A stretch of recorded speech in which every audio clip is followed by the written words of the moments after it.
Hello everyone, in this lecture I am going to teach you practice set 39 of 7th standard. Chapter का नाम है बच्चों direct and inverse proportion. Previous practice set it means practice set 37 में आपने direct proportion के questions को solve किया है. प्रैक्टिस सेट 38 में आपने इनवर्स प्रपोर्शन के क्वेश्चन को सॉल्व किया है. एंड मैंने वहाँ पे बच्चों आपको अच्छे से समझाया है कि डायरेक्ट एंड इनवर्स प्रपोर्शन को कैसे आइडेंटिफाई करते हैं and direct and inverse proportion क्या होता है, ये सब मैंने अच्छे से वहाँ समझाया है. इवन मैंने ये भी समझाया कि रेशियो एंड प्रोपोर्शन क्या होता है. प्रैक्टिस सेट 39 में अब आपको ये नहीं बताना है कि गिवन क्वेश्चन डायरेक्ट प्रोपोर्शन का है या इनवर्स प्रोपोर्शन का है. क्वेश्चन में जो भी हमें पूछा है बस हमें उसे सॉल्व करके आंसर में लिखना. तो चलो पहला क्वेश्चन देखते हैं. फर्स्ट क्वेश्चन है Suresh and Ramesh together invested 1,44,000 rupees in the ratio 4:5. ठीक है. Both a plot of land. After some years they sold it at a profit of 20%. What is the profit each of them got? देखो Suresh and Ramesh दो लोग हैं, दोनों ने मिल करके investment किया. इन्वेस्टमेंट करने का मतलब होता है कहीं पर अपने पैसों को लगाना.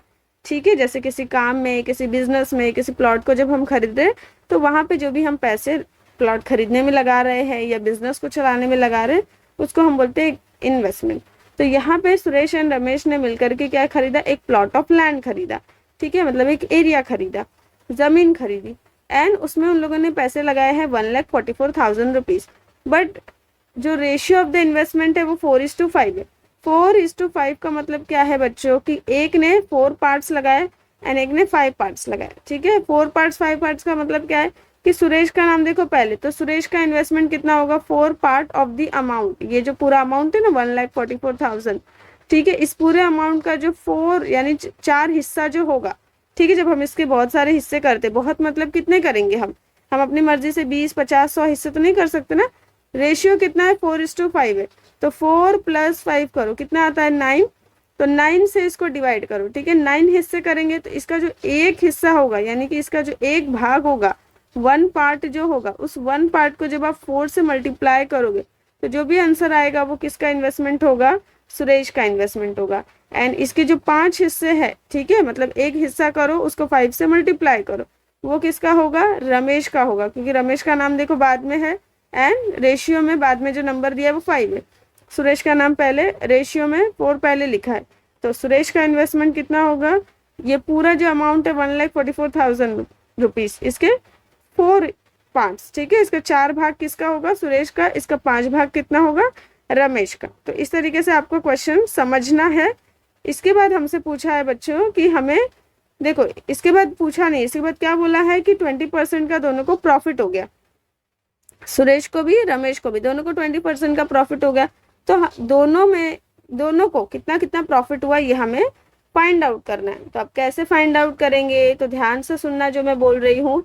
पहले हम क्या करेंगे बच्चों? हम पहले सुरेश का इन्वेस्टमेंट फाइंड आउट करेंगे कि सुरेश ने कितना इन्वेस्ट किया. क्योंकि यहाँ पे बच्चों टोटल अमाउंट दिया है ना, दोनों का टुगेदर इन्वेस्टमेंट दिया है, बट हमें सेपरेट इन्वेस्टमेंट चाहिए क्योंकि यहाँ पे हमें प्रॉफिट जो है वो भी ईच ऑफ देम यानी कि सेपरेट फाइंड आउट करना है. सुरेश का भी प्रॉफिट एंड रमेश का भी प्रॉफिट. तो हमें क्या करना होगा? सुरेश का सेपरेट इन्वेस्टमेंट फाइंड आउट करना होगा, रमेश का भी सेपरेट इन्वेस्टमेंट फाइंड आउट करना होगा एंड देन उस सेपरेट इन्वेस्टमेंट पे हम 20% का प्रॉफिट फाइंड आउट कर लेंगे तो हमें आंसर मिल जाएगा. तो शुरू करते हैं. ठीक है. सबसे पहले हम क्या लिखेंगे? Total investment. तो यहाँ पे लिख देती हूँ सॉल्यूशन. आई होप कि आपको समझ में आ रहा होगा. देखो सबसे पहले लिखेंगे सॉल्यूशन. सॉल्यूशन में लिख देंगे टोटल इन्वेस्टमेंट. तो टोटल इन्वेस्टमेंट है यहाँ पर 1,44,000 रुपीज का. ठीक है. इसके बाद बच्चों हम लिखेंगे the proportion of the Suresh and Ramesh investment.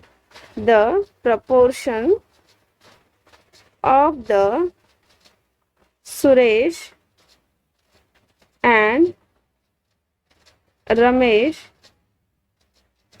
Investment is कितना है? प्रपोर्शन 4:5 है. ठीक है. देयरफॉर हम लिखेंगे यहाँ पे सुरेश इन्वेस्टमेंट. सुरेश, एक मिनट इसको इरेज कर देती हूँ. ठीक है. Therefore Suresh investment. हमें क्या करना है? सुरेश का इन्वेस्टमेंट फाइंड आउट करना है. तो आप यहाँ ध्यान से देख रहे हो, देखो मैं यहाँ पे सर्कल करके समझा दी। सुरेश लिखा है, अब रेशियो में सबसे पहला नंबर 4 है, तो सुरेश का इन्वेस्टमेंट कितना है, 4 पार्ट्स है, पूरे टोटल इन्वेस्टमेंट 1,44,000 में। एंड रमेश बाद में लिखा है, तो रमेश का इन्वेस्टमेंट कितना है, 5 पार्ट्स है पूरे 1,44,000 रुपीज में। तो इट मीन्स हमें क्या करना होगा, 1,44,000 रुपीज को 9 पार्ट्स में डिवाइड करके 4 से मल्टीप्लाई करना होगा। तो हमें किसका मिल जाएगा, सुरेश का इन्वेस्टमेंट मिल जाएगा। ठीक है, ये इरेज कर देती हूँ मैं।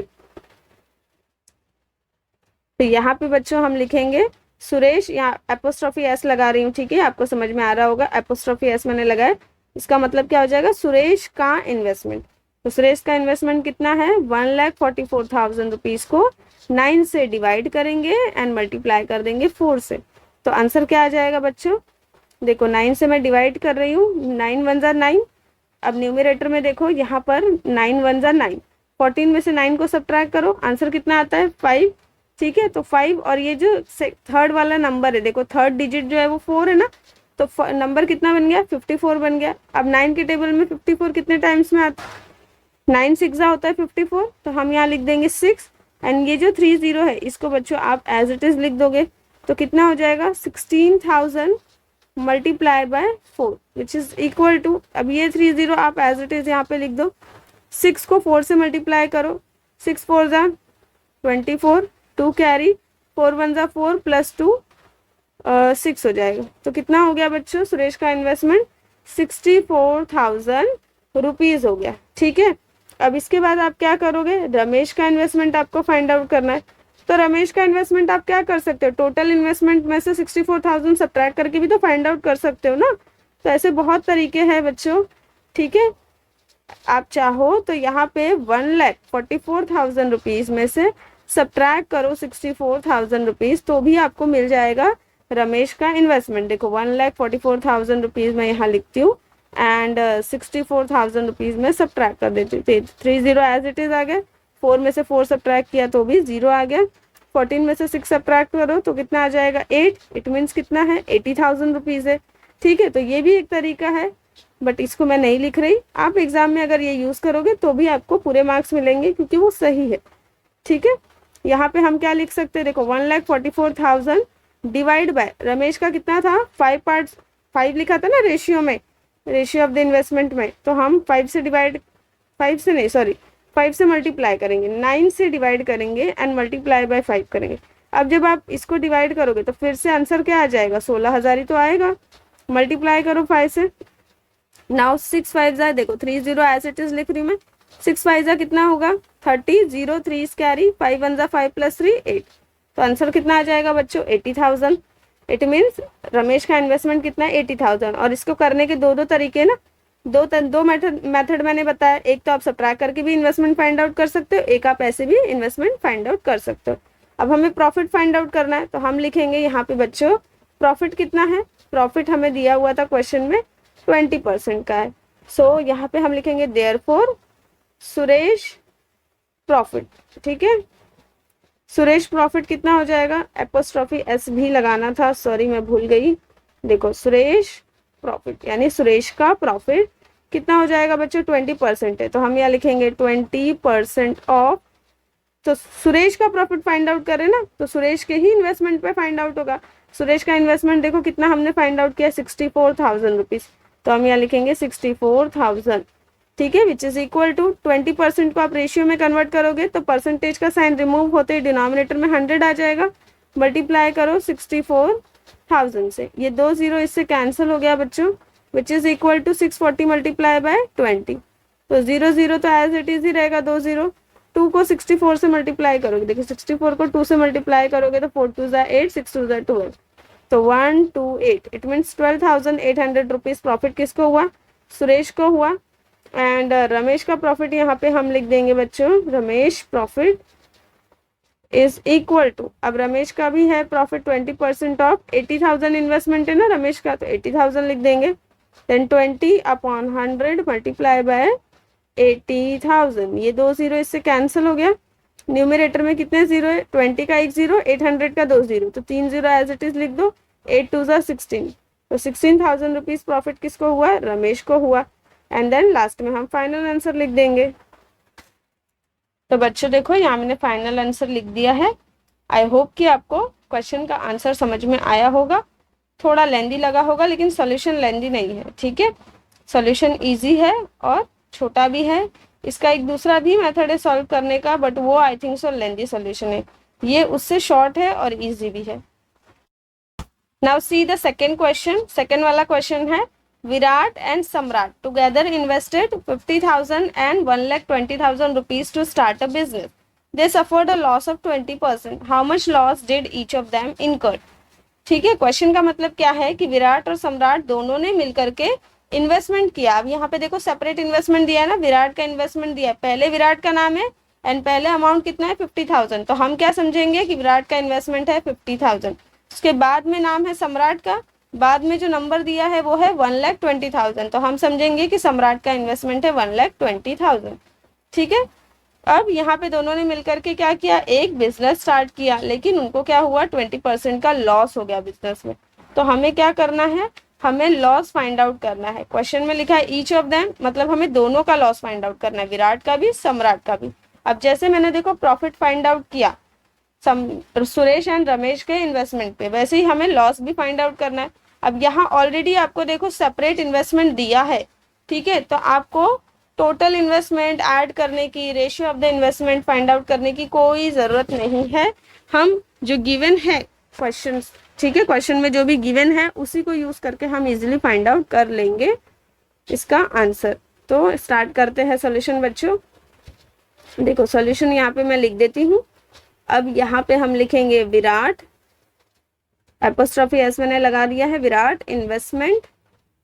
विराट का इन्वेस्टमेंट है कितना बच्चों, 50,000 रुपीज है। एंड सम्राट का इन्वेस्टमेंट कितना है, सम्राट इन्वेस्टमेंट, तो सम्राट का इन्वेस्टमेंट है 1,20,000 रुपीज। ठीक है, 1,20,000 रुपीज। अब यहाँ पर देखो लॉस कितना दिया है, लॉस दिया है 20%। लेकिन एक चीज हम भूल गए, देखो रेशियो ऑफ द इन्वेस्टमेंट तो हमें चाहिए ना, रेशियो ऑफ द इन्वेस्टमेंट से ही हम क्या करेंगे, नहीं रेशियो ऑफ द इन्वेस्टमेंट हमें यहाँ पे नहीं चाहिए, रेशियो यहाँ पे नहीं चाहिए। रेशियो ऑफ द इन्वेस्टमेंट से हम क्या करते हैं, सेपरेट इन्वेस्टमेंट फाइंड आउट करते हैं दोनों का, तो वो हमें यहाँ नहीं चाहिए। हम डायरेक्टली यहाँ लिखेंगे Virat loss is equal to, कितना लॉस हुआ 20%, तो 20 पहले ऐसे लिखोगे आप, 20% ऑफ 50,000, क्योंकि 50,000 किसका है इन्वेस्टमेंट, विराट का है। सो 20 को आप लिख दोगे 20/100 मल्टीप्लाई बाय 50,000, देन ये 2 जीरो इससे कैंसिल हो गए, which is equal to 20 multiply by 500। कितना आ जाएगा बच्चों, 5 2 10 होता है और ये 3 0 एज इट इज। ठीक है, तो विराट का लॉस कितना हुआ 10,000 रुपीज। सिमिलरली हम लिखेंगे सम्राट लॉस, ठीक है, सम्राट का लॉस। अब सम्राट का लॉस कितना है बच्चों, तो वो भी है 20%। ठीक है, 20% किसका, 20% ऑफ सम्राट का इन्वेस्टमेंट कितना है 1,20,000 का। तो हम यहाँ सॉल्व करेंगे तो 20/100 हो जाएगा मल्टीप्लाई बाय 1,20,000। तो ये 2 जीरो इसका कैंसिल कर देंगे। न्यूमरेटर में कितने जीरो है, अभी 3 जीरो है, 2 को 12 से मल्टीप्लाई करेंगे तो 24 आ जाएगा। तो इट मीन्स बच्चों यहाँ पे सम्राट का कितना लॉस हुआ 24,000 रुपीज का, एंड विराट का हुआ 10,000 रुपीज का। तो बच्चों यहाँ पे मैंने फाइनल आंसर लिख दिया है। Hence, Virat and Samrat incurred the loss of rupees 10,000 and 24,000 respectively. Now see the third question. Third वाला क्वेश्चन है बच्चों, Shweta, Piyush and Nachiket together invested 80,000 rupees and started a business of selling sheets and towels from Solapur. Shweta's share of capital was 30,000 rupees and Piyush का है 12,000. At the end of the year they had made a profit of 24%. What was Nachiket investment and what was his share of the profit? देखो question है लेंदी, ठीक है, दिया हुआ है लेंदी, लेकिन इसका सोल्यूशन लेंदी नहीं है बच्चों। बहुत इजी क्वेश्चन है, क्योंकि क्वेश्चन में बहुत कुछ पूछा ही नहीं है, सिर्फ कंटेंट गिवन है। जो क्वेश्चन में पूछा है हमसे वो बहुत छोटी सी बात पूछी है कि सिर्फ नचिकेत का इन्वेस्टमेंट बताना है एंड इसका शेयर ऑफ द प्रॉफिट बताना है। तो अभी आपको 2 क्वेश्चन से तो समझ में आया होगा ना कि प्रॉफिट एंड लॉस हम कैसे फाइंड आउट कर रहे हैं। कि जिस भी पर्सन का प्रॉफिट हमें फाइंड आउट करना है उस पर्सन का हमें इन्वेस्टमेंट पता होना चाहिए। तो यहाँ हमसे यही पूछा है नचिकेत का इन्वेस्टमेंट कितना है, तो नचिकेत का इन्वेस्टमेंट हम फाइंड आउट करेंगे, इसी इन्वेस्टमेंट पे हम 24% का प्रॉफिट फाइंड आउट कर देंगे और आ गया आंसर। तो बहुत ही इजी है बच्चों। चलो सबसे पहले तो हम लिख देते हैं टोटल इन्वेस्टमेंट, क्योंकि देख रहे हो ना क्वेश्चन में सेपरेट इन्वेस्टमेंट नहीं दिया है बच्चों, क्या दिया है, टोटल इन्वेस्टमेंट दिया। तो हम यहाँ पे लिखेंगे सॉल्यूशन में टोटल इन्वेस्टमेंट, ठीक है। यहाँ पे लिख देती हूँ मैं टोटल इन्वेस्टमेंट। अब टोटल इन्वेस्टमेंट है कितना, 80,000 रुपीज़ है। इसके बाद क्वेश्चन में क्या दिया है बच्चों, श्वेता का इन्वेस्टमेंट, तो हम लिखेंगे श्वेताज इन्वेस्टमेंट, ठीक है। श्वेताज इन्वेस्टमेंट कितना है बच्चों, 30,000 रुपीज़ है। एंड देन पीयूष का इन्वेस्टमेंट भी दिया है, तो पीयूष इन्वेस्टमेंट लिख देंगे, ठीक है। ये पीयूष का इन्वेस्टमेंट है 12,000। अब इसके बाद हमें फाइंड आउट करना है नचिकेत का इन्वेस्टमेंट, तो हम यहाँ लिखेंगे बच्चों Nachiket investment is equal to, Nachiket का इन्वेस्टमेंट क्या हो सकता है, आप सोच के देखो ना। नचिकेत का इन्वेस्टमेंट होगा टोटल इन्वेस्टमेंट में से श्वेता एंड पीयूष का इन्वेस्टमेंट सब्ट्रैक्ट करना, यही तो हो सकता है ना नचिकेत का इन्वेस्टमेंट। तो इसको आपको सिर्फ लिखना ही तो है, तो आप क्या लिखोगे, टोटल इन्वेस्टमेंट, ठीक है, टोटल इन्वेस्टमेंट माइनस, इसमें से क्या सब्ट्रैक्ट करना है बच्चों, श्वेतास प्लस पीयूष इन्वेस्टमेंट, इसमें से यही तो हमें सब्ट्रैक्ट करना है। थोड़ा सा इसमें काम क्या बढ़ जाता है बच्चों कि आपको थोड़ा लिखना होगा, ठीक है, वर्ड्स प्रॉब्लम है तो लिखना तो पड़ेगा ही। टोटल इन्वेस्टमेंट क्या है, 80,000 है। इसके बाद ब्रैकेट में हम श्वेता का इन्वेस्टमेंट लिख देंगे, सॉरी सब्ट्रैक्शन का साइन लगाना मैं भूल गई, सब्ट्रैक्शन का साइन लगाएंगे, ब्रैकेट में लिखेंगे 30,000 जो कि है श्वेता का इन्वेस्टमेंट, प्लस पीयूष का कितना है 12,000 है, विच इज इक्वल टू, अब सबसे पहले बोर्ड मास का रूल आपको पता है कि ब्रैकेट को सॉल्व करते हैं, सो 30,000 प्लस 12,000 बिकम 42,000। एक मिनट, क्या आ जाएगा, माइनस 42,000, ठीक है। अब आप इसको सॉल्व करोगे तो क्या आ जाएगा, 38,000 आ जाएगा। तो 38,000 रुपीज़ क्या है बच्चों, नचिकेत का इन्वेस्टमेंट है। Hints Nachiket investment is, hints यहाँ लिख देते हैं नचिकेत इन्वेस्टमेंट इज 38,000 रुपीज़। अब क्या फाइंड आउट करना है बच्चों, नचिकेत प्रॉफिट फाइंड आउट करना है ना। देखो शेयर ऑफ द प्रॉफिट किसका फाइंड आउट करना है, नचिकेत का। व्हाट वाज हीज लिखा है, हीज मतलब सिर्फ हमें नचिकेत का ही पूछा है, तो नचिकेत के लिए हम लिख देंगे यहाँ नचिकेत प्रॉफिट, नचिकेत प्रॉफिट, ठीक है। कितने परसेंट का प्रॉफिट हुआ है, तो प्रॉफिट हुआ है देखो बच्चों 24% का, तो हमें यहाँ पे लिखना पड़ेगा 24% ऑफ। नचिकेत का इन्वेस्टमेंट कितना है 38,000, 24% ऑफ 38,000 आ जाएगा। 24% को आप रेशियो में लिखोगे तो 24/100 हो गया, मल्टीप्लाई बाय 38,000। ये 2 0 को इससे कैंसिल कर दो, तो क्या बचा यहाँ पे न्यूमरेटर में 24 मल्टीप्लाई बाय 380। अब 0 तो एज इट इज आ जाएगा, 24 को हम 38 से यहाँ मल्टीप्लाई करेंगे, 8 4 जा 32 होता है, तो 2 3 कैरी, 8 2 जा 16, 16 प्लस 8 2 जा 16, 16 प्लस 3 बिकम 19, मल्टीप्लाई बाय 4 3 जा 12, 1 कैरी, 3 2 जा 6 प्लस 1 7, ऐड करेंगे 2, 9 plus 2 11, 1 carry 7 8 9, so 912, it means 9,120 rupees का प्रॉफिट किसे होता है, नचिकेत को होता है। तो बच्चों यहाँ फाइनल आंसर लिख देंगे हम, Nachiket share of the profit is 9,120 rupees. तो आई होप कि आपको समझ में आया होगा ना, इजी है, अच्छे से ध्यान से लेक्चर को सुनोगे एंड कॉपी पेन लेके अपना सॉल्व करोगे तो ऑब्वियस सी बात है कि कोई क्वेश्चन डिफिकल्ट नहीं होता है, सॉल्व हम कर लेते हैं, ठीक है।